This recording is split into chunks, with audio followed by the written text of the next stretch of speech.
Hello আমার Facebook বন্ধুরা, আজকে তোমাদের মাঝখানে নিয়ে আসলাম আমি নতুন একটা ভিডিও। আমি সৌদি প্রবাসী। দেখো, এ এ বেড়ার কাজ বা ছাগলের কাজ সৌদি আরব পাইলে কি কি কাজ করতে লাগে।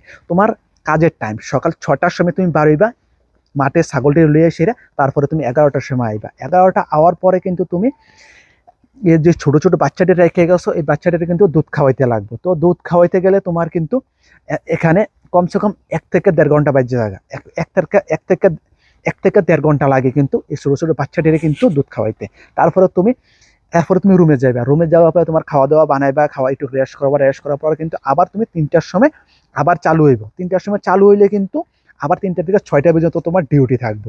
তোমার 6টা থেকে ডিউটি হইলে 6টা আইতে আইতে 6টা বাজলে তুমি আবার এসে ছোট ছোট বাচ্চাদের কিন্তু দুধ খাওয়াইতে লাগবে।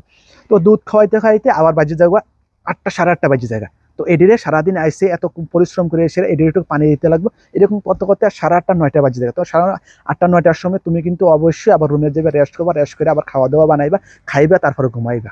তো এতটুকু গেলো তোমার কাজের।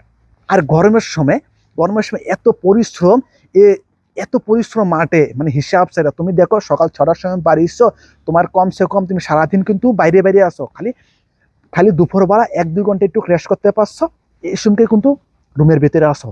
নাইলে কিন্তু সারাদিন তুমি এই গরমের সময় এত গরম হিসাব ছাড়া ভাই। তোমরা অবশ্যই এরকম বিষা বা ছাগলের বিষা মানে এরকম বিষা কখনো দালালা ফান্দ পরে আইবা না।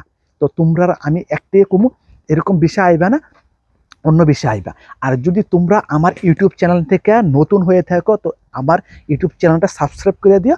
আর আমি তোমাদের মাঝখানে নতুন নতুন ভিডিও নিয়ে আসবো, অবশ্যই দেখবা। আরও আমি নতুন নতুন ভিডিও নিয়ে আসবো তোমাদের মাঝখানে। কোন কোন কাজটা সৌদি আরবে আইলে ভালো, বা কোনটা আইলে ভালো না, কত টাকা স্যালারি, কোনটা কি, সব কিছু আমি A to Z জানাবো তোমাদেরকে। আমি সৌদি প্রবাসী, আমার 4 বছর অভিজ্ঞতা থেকে তোমাদেরকে আমি এগুলা কথা বলছি।